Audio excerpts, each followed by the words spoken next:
오늘 창세기 6장 이후의 말씀을 통해서 방주의 어린 양이라는 제목으로 함께 하나님의 말씀을 보기를 원합니다. 하나님께서 예수 그리스도를 우리에게 보내주실 것을 계획하셨죠. 예수 그리스도 그 성자 하나님을 통해서 저에게 구원의 은혜를 베풀어 주실 것을 계획하셨습니다. 그러기에 성경의 구약의 모든 것들의 초점은 누구에게 맞춰져 있다고요? 예수님께. 이것을 저희가 그리스도 안에 감춰져 있는 신비라고 하는 것입니다. 바울은 이 사실을 깨닫고요. 이것이 바로 오랫동안 이 그리스도 예수가 보이지 잘 않는데요. 그것이 신비, 미스터리라고 했어요. 성경을 구약의 대표적인 구약의 전문 학자였던 바울도 이걸 문자로 보고 또 자신들의 전통으로 보고 자신들의 역사로 보았지 이 안에 예수 그리스도 그 하나님의 구원 계획이 있음을 갖다 깨닫지 못했던 사람입니다. 그가 예수님을 만나고 하나님의 구원의 큰 비밀을 깨닫고 이것이 바로 성경 전체에 깔려있는 그 하나님의 구원의 신비다. 미스터리 오브 지저스 크라이스트. 예수 그리스도 안에 있는 예수 그리스도의 신비, 비밀이라고 그렇게 강조하면서 말씀해 줬던 것입니다. 저희가 그 신비의 계단을 한 계단 한 계단씩 걸어가는 것입니다. 한번 되돌아볼까요? 전체를 저희가 보면서 하나님이 인간을 구원하기 위해서 누구의 자손으로 오시겠다고요? 여자의 후손으로. 몇 장 몇 절입니까? 창세기 3장 15절. 이거 잊어버리시면요 처음 단추가 안 잠궈진 상태예요. 그러니까 지금 또 공부를 하면요 다 잊어버리면요 여태까지 말씀 보는 의미가 없어집니다. 자, 여자의 후손으로 오시겠다 하셨어요. 그래서 여자의 후손으로 오신 예수 그리스도를 보여주시기 위해서 저희가 계단이라고 했었죠. 아담이 타락한 이후부터 한 계단씩 우리에게 보여주셨어요. 첫 번째 계단이 가죽옷의 어린 양을 지난주에 말씀 보았죠. 가죽옷을 지어 입혀주셨어요. 그러면서 동물의 피와 언젠가 사람이 자신의 허물을 자신의 죄의 문제를 해결할 수 없기에 하나님께서 동물처럼 그 동물의 피를 통해서 덮어주실 것을 약속하셨습니다. 그리고 창세기 4장에 아벨의 제사를 통해서 무슨 제사를 하나님이 받으신다고요?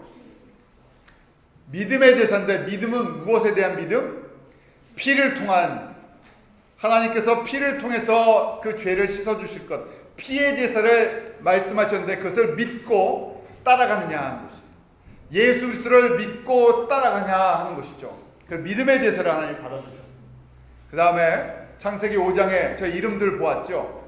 그 이름도 그냥 10명의 이름을 준 것이 아니라 이름 속에 하나님의 구원의 비밀을 감추어 두셨습니다. 그래서 아담 족보의 이름의 비밀 속에서 하나님의 구원을 보여주십니다. 자, 오늘은요 저희가 잘 아는 노아의 방주의 사건입니다. 그런데 그냥 보여주신 것이 아니라 이것이 바로 여자의 후손으로 오시는 그 예수 그리스도를 통해 우리가 어떻게 구원을 받는지 한 단계 더 뒤딛는 한 단계 더 올라가는 순간입니다. 그런데 첫 번째, 두 번째, 세 번째까지는요 굉장히 희미해요. 가죽옷의 어린 양이라든지 아벨의 제사라든지 아담 자손의 비밀이라도 아직 이렇게 선명하지 않습니다.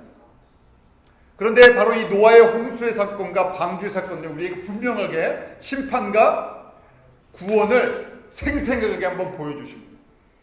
노아의 홍수의 사건은요 하나님의 구원 계획에 큰 획을 한번 확 뛰어오르게 해줍니다. 그래서 제가 색깔을 어떻게 했습니까? 바꿔버렸어요. 1, 2, 3단계가 영적으로 보면 어린아이 같이, 베이비 같이, 영적으로 어린아이와 같은 그런 음식을 준 것이면요. 홍수 이후의 사건은요, 갑자기 구원 계획이 더 완전히 선명하게 탁 보여주는 사건입니다.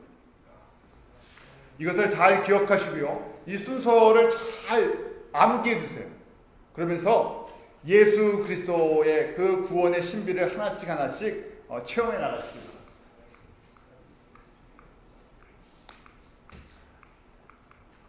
자, 지난주에 이름 다 뜻 외우셨습니까? 한번 다시 볼까요?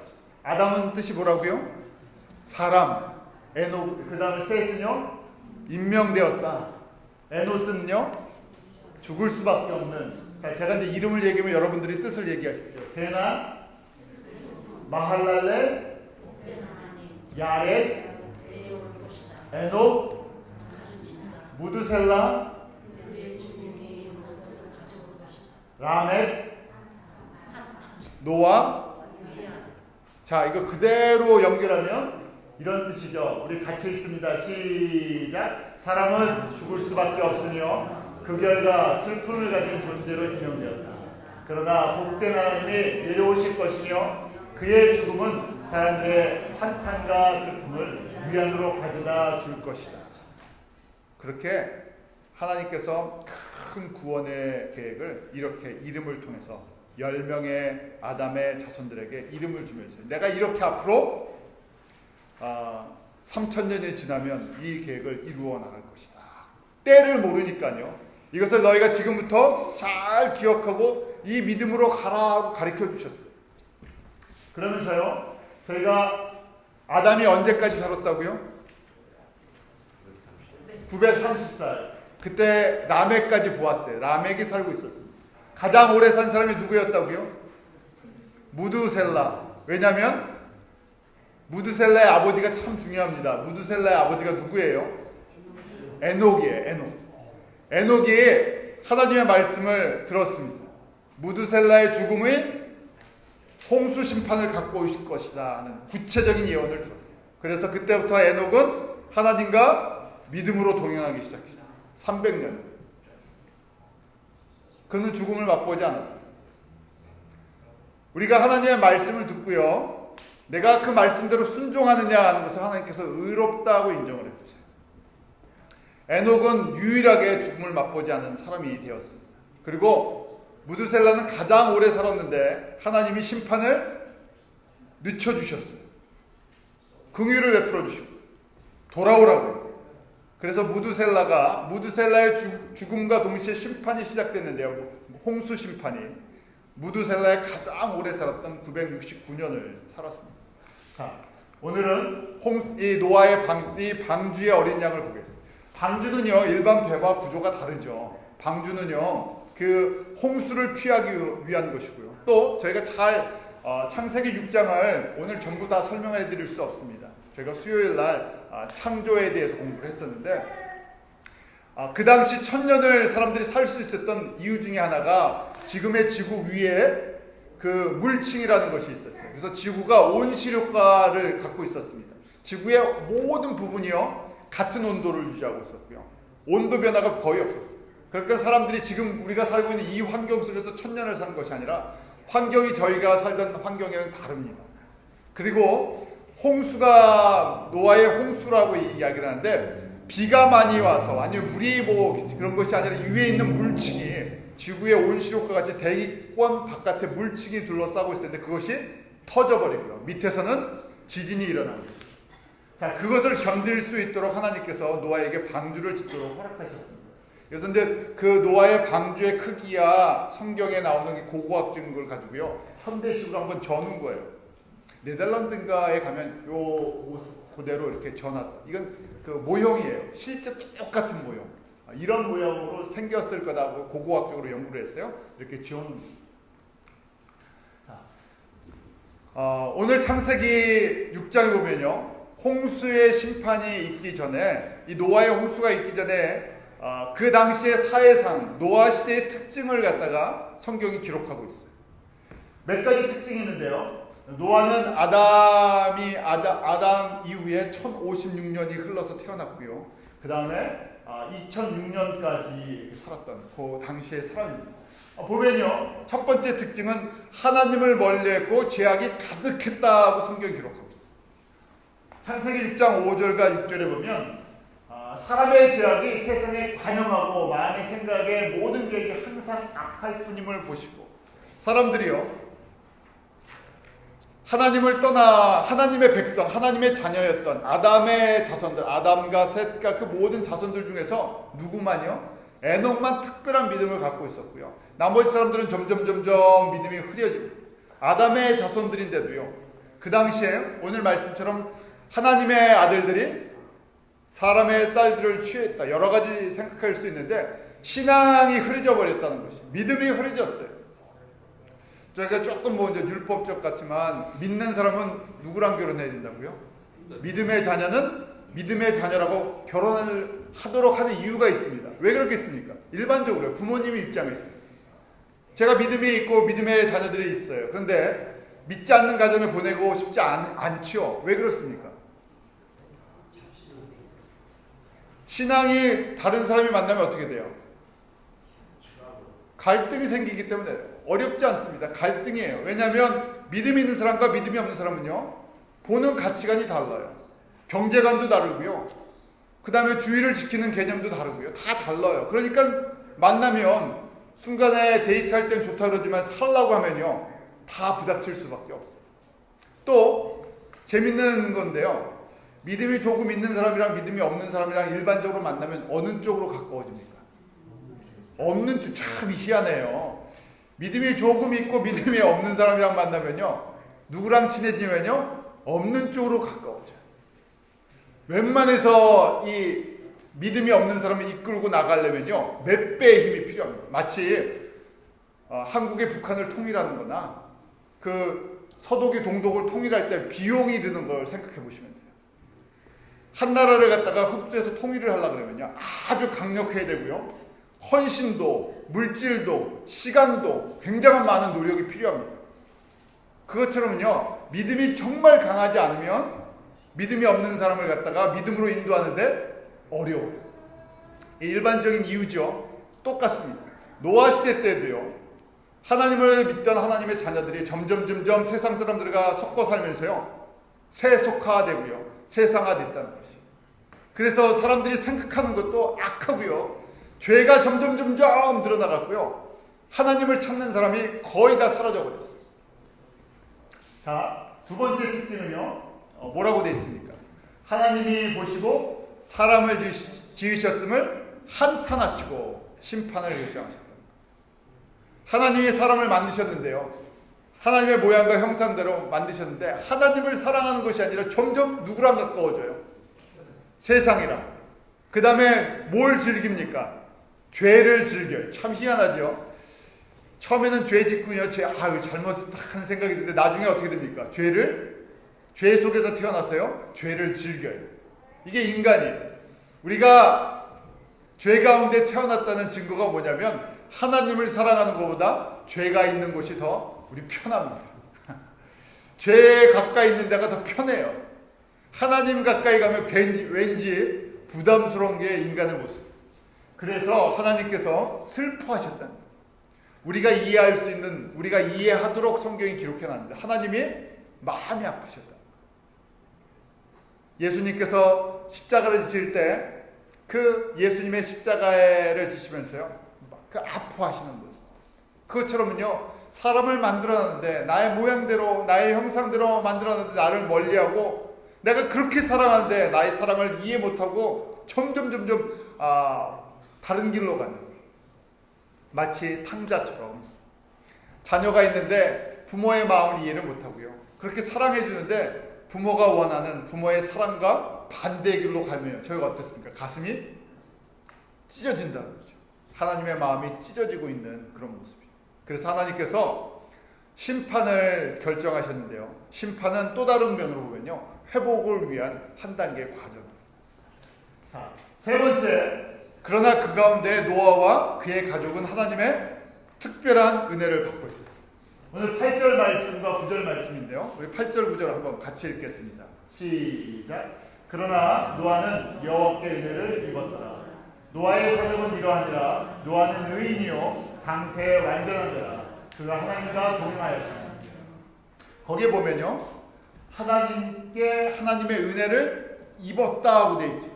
영어로 보면요, Noah found favor in the eyes of the Lord. 하나님께서 너에게는 내가 그냥 내가 노아를 보면서 내가 너를 예뻐하시겠다는 거예요. 너는 내가 긍휼을 베풀겠다는 거예요. 이거는 저희가 이해할 수가 없는 것이에요. 왜 노아를 사랑하셨나? 하나님이 은혜를 주시기로 작정을 하셨는데 우리는 이해할 수가 없어요. 왜 우리가 이 자리에 앉아있나? 내가 왜 예수를 믿게 되었나? 우리의 경험과 우리의 이성으로요 다 이해할 수 없어요. 하나님께서 은혜를 주셔야 하나님을 믿게 되고요. 순종할 수 있는 마음도 주세요. 그러면 뭐 믿음, 그냥 하나님이 다 주시는 거니까 나는 가만히 있으면 되겠습니까? 아니죠. 우리에게 또 의지가 주어졌기 때문에요. 의지를 갖고 따라요. 자, 전부 모든 사람들이 하나님을 떠나서 세상을 즐기고 세상 속에서 죄 가운데 살아갔는데 노아만 당세의 의인이라는 얘기는요. 하나님의 말씀을 듣고 하나님을 신뢰하고 따라가는 믿음의 사람이라는 것입니다. 노아의 가정만. 이것처럼요. 하나님께서 이런 사람들이 전부 세속화되는 가운데서 꼭 이렇게 하나님께서 남겨두는 자가 있어요. 하나님의 구원을 이루기 위해서 특별한 은총을 베푸는 사람들이 있습니다. 저와 여러분이 그런 은혜를 누리는 그런 복을 받기로 합니다. 다른 복 필요 없어요. 지금 한번 보십시오. 저희가 노아 시대 다 알죠? 하나님께서 말씀을 하셨습니다. 노아에게 말씀하시기를 얼마가 지나가면 홍수로 물로 심판하시겠다 그랬어요. 120년. 창세기 6장 3절에 보면 그들의 날은 120년이 되리라. 하나님께서 명령하시고 저희가 이 말씀을 통해서 방주를 짓는 데 시간이 120년이 걸렸어요. 사람들의 수명이 이제 120년 남았다. 홍수 심판 이후에 사람들의 수명은 이제 120년을 넘지 못한다는 이야기. 하나님께서 그렇게 누구에게 말씀해 주셨다고요? 노아에게 말씀해 주셨어요. 그래서 노아가 그 말씀을 듣고요. 이제 방주를 짓기 시작합니다. 방주를 짓는데 저희가 잘 아는 것처럼 방주를 물가에 지었습니까? 아니요. 땅에다 지었어요. 언덕 위에다 지었죠. 크기는 얼마나 됐습니까? 창세기 6장 15절에 보니까 이런 성경 구조는 바꿔야 돼요. 장이 300규빗이요. 장이 300규빗이라면 그 치수를 저희가 어떻게 알겠습니까? 그래서 거기다 번역을 해놨죠. 길이는 미국이니까 450피트다. 그래서 저희 미터는 137미터, 넓이는 75미터, 75피트, 23미터, 높이는 14미터, 45피트. 이 정도 크기. 그래서 이걸 이제 뭐 굳이 톤으로 얘기하면 43,300톤이라고 얘기하고요. 크기를 이해하려면 제가 이제 이게 정식 축구장 크기예요. 정식 축구장. 정식 축구장 크기인데 방주는요 위에 조금 제가 짙게 만들었죠. 폭만 조금 작아요. 정식 축구장보다 약간 폭이 작고 길이는 약간 깁니다. 그런 크기. 그래서 높이가 14m 정도 되니까요. 무슨 도움구장이라고 생각하면 되죠. 도움구장. 큰 도움구장 같은 그런 모습.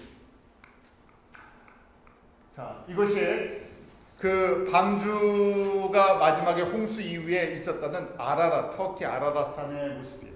방주가 멈춘 곳이라는 곳이죠. 자, 방주를 짓는데 120년이 걸렸습니다. 120년 동안 언덕 위에서 누구나 다 보게 만들었어요. 빨리 짓게 안 하셨어요.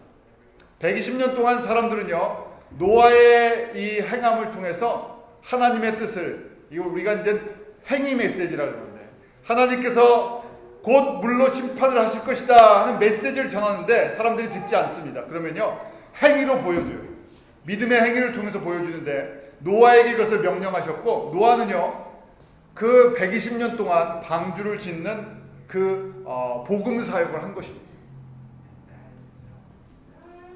이해하시겠죠? 120년 동안 그 가족이 함께 짓고 있는데 사람들은 그걸 보면서 뭐라고 했겠습니까? 미친 거죠. 왜냐면 멀쩡한 날, 살기 좋은 날 방주를 짓고 있으니까요. 그것도 바닷가도 아니고 마른 땅에다가. 미친 일을 몇 년을 했어요? 120년. 그러기에요, 사람들이 예수 그리스도를 믿고 따라가는 것은요, 사람들이 보면 미친 것이에요. 광신자 아래서 미친 게 아니라요, 아니 예수를 믿고 따라가는 것, 믿음의 행위 자체가 안 믿는 사람들에게는요 미치게 보여야 돼요. 안 보이면 조금 이상한 거예요. 그렇다고 막 소리 지르고 그냥 밤낮으로 교회에서 먹고 자고 그냥 이상한 행동을 하려는 것이 아니라 정상적인 믿음의 길을 걸어가면요, 세상 사람들과 구별이 되어 있고요, 세상 사람들이 보기에는 미친 사람처럼 보인다는 거예요. 한번 볼까요? 자, 예수님께서 노아의 때가 분명히 역사적으로 있었다는 것을 갖다가 노아의 때를 재림의 때와 비교하면서 말씀하십니다. 노아의 사건은 분명한 사건이에요. 그래서 지금도 이 터키 아라라산에서 고고학자들이 그것을 발굴했다, 어떤 사진이 나왔다, 형태가 있다 계속해서 찾고 있는데요. 예수님께서 즉 그 예수님이 오시기 2500년 전에 3000년 전에 있었던 이 사건에 대해서 이렇게 말씀하십니다. 마태복음 24장 37절에서 39절인데요. 우리 한번 같이 읽겠습니다. 시작. 노아의 때와 같이 인자의 마음도 그러하다. 홍수전에 노아가 방주에 들어가는 날까지 사람들이 먹고 마시고 장가들고 시집가고 있으면서 홍수가 나서 저희를 다 멸하기까지 깨닫지 못하였으니 인자의 마음도 이와 같습니다. 예수님께서요 재림에 대해 말씀하십니다. 마지막 때에 말씀하시면서요. 자, 여기서부터 걸려요. 여러분들 쉽게 듣지만요. 노아 때 하나님께서 이것을 노아 때 보여주신 이유가 무슨 이유 때문에요? 예수 여자의 후손으로 오시는 예수 그리스도를 보여주기 위해서요. 예수님이 오시기 3000년부터 2500년 전부터 이걸 보여주고 계셨어요. 구약의 모든 사건은 누구에게 초점이 맞춰져 있다고요? 오시는 예수 그리스도. 그러니까 사람들이 이걸 제대로 믿었습니까? 이스라엘 사람들이요? 제대로 믿는 사람이 거의 없었어요. 미쳤다 그랬죠. 노아처럼요. 선지자들 보고 미쳤다 그랬습니다.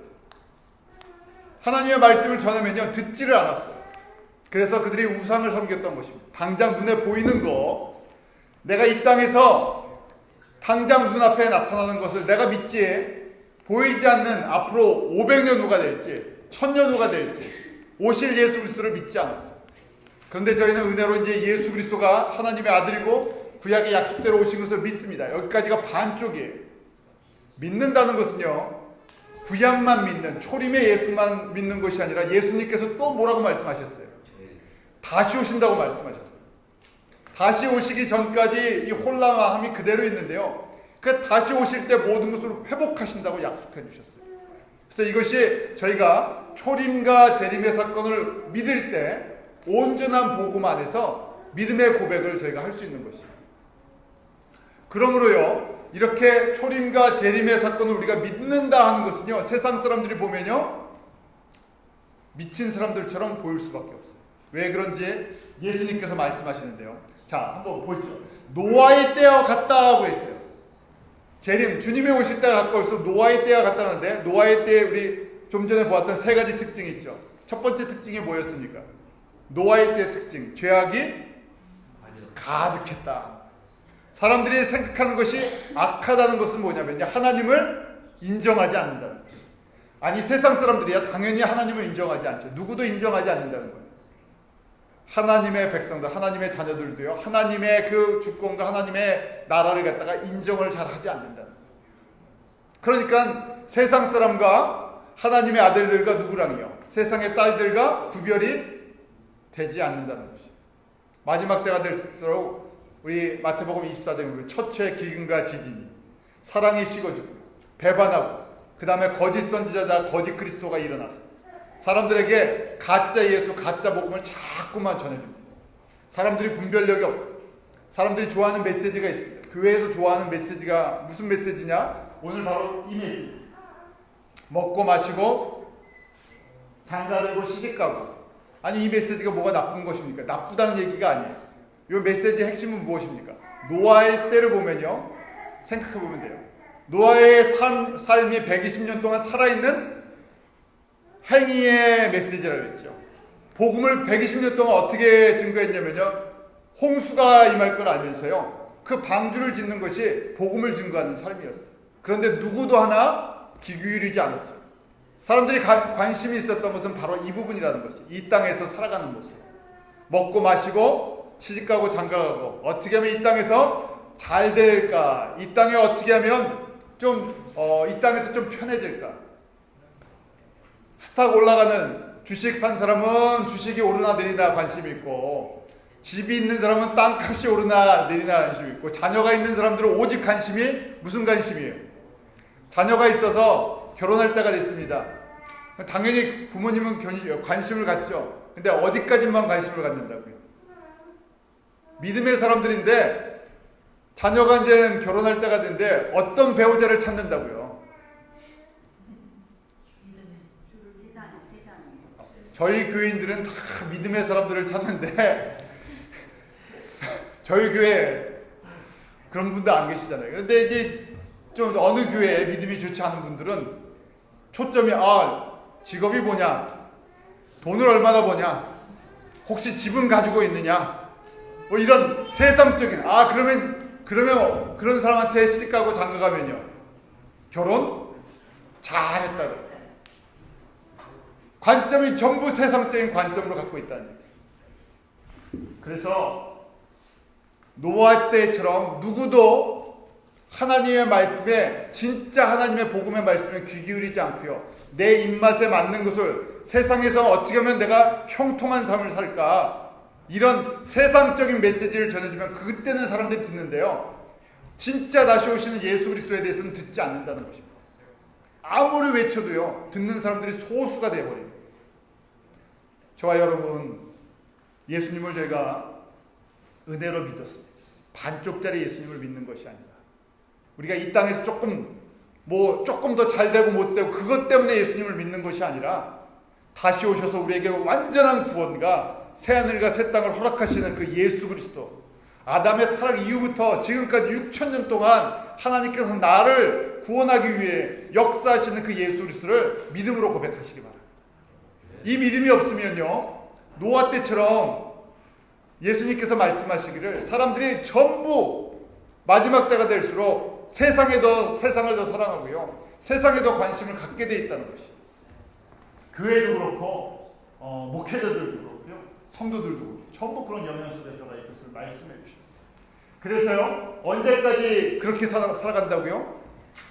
39절에 보면 저희를 다 멸하기까지 깨닫지 못하니라. 첫 번째 심판은 무슨 심판이었습니까? 노아 때는요 물의 심판이었어요. 두 번째 심판은요 재림 때는요 불의 심판이에요. 그런데 참 이거 보십시오. 조금씩 사람들이 깨달은 것이 아니라 뭐 할 때까지요? 심판이 임할 때까지. 쓰나미가 온다가 사람이 경고를 하면요 도망가야 되는데요, 볼 때까지, 눈앞에 쓰나미가 덮쳐오는데 그때까지 안 도망가면 어떻게 됩니까? 죽죠. 살아남은 사람이 아무도 없었어요. 마찬가지로 예수님이 다시 오신다고 이야기를 하는데 누구도 거기에 관심을 가지지 않고요, 불의 심판이 임할 때까지, 재림 때가 돼서 예수님께서 이 땅 가운데 7년 대의 환란이 일어날 때까지 사람들이 안 듣고요 돌이키지 않는다는 것이 가슴 아픈 일입니다. 그만큼 사람들이 어떻게 얘기하면요, 세상에 쩌들 대로 쩌들어 있어요. 완전히 세상과 하나가 돼갖고요, 이게 세상을 버리면 죽는 줄 알고요, 세상이랑 꽉 붙어서 살기 때문에 예수를 믿으면서도요 뭐 없으면요, 세상에 의지할 거 없으면요 불안해요. 다 똑같잖아요. 저희 가운데도 그런 약한 부분이 있습니다. 세상의 것이 조금만 흔들리면요 다 불안해요. 마지막 때가 갈수록 사람들이 예수를 믿는다고 하면서도 세상 걸 어떻게 더 많이 붙잡으려고 자꾸만 애를 씁니다. 세상이 그렇게 가기 때문에 그렇습니다. 세상에서 경제력이 점점 없어지면요 점점 살기 힘드니까, 또 여러 가지 이 시대가요 세상의 것을 잘 붙잡지 않으면 뭐 뒤처지는 것처럼 보이니까요 그렇게 만들어 나갔고, 저희가 점점 하나님을 사랑하면서 이 믿음의 길을 걸어가는 것이 쉽지 않게 만들어졌습니다. 방주의 구조에 특징이 하나 있습니다. 방주는요 역청을 바르게 되어 있습니다. 오늘 14절에 보면 잣나무로 너를 위하여 방주를 짓되 그 안에 간들을 막고 역청으로 그 안팎에 칠하라. 무엇을 칠한다고요? 역청을 안팎에 칠합니다. 왜 칠하겠습니까? 물이 안 들어오게. 그래서 이 역청은요, 피치라고 되는데 역청은요 마치 저희가 예수님의 피로 안팎이 칠해지는 것이, 세상의 권세가 들어오지 못하죠. 얼만큼 칠해야 되느냐 하면요, 제사장, 구약시대의 제사장의 옷을 보면 압니다. 제사장은요 머리에서부터 다 옷을 입잖아요. 예복을 입는데 완전히 발까지 감춰지게 입습니다. 그리고 지성소로 들어갈 때 동물의 피를, 소의 피를 바르는데요. 머리에서부터 발끝까지 발라요.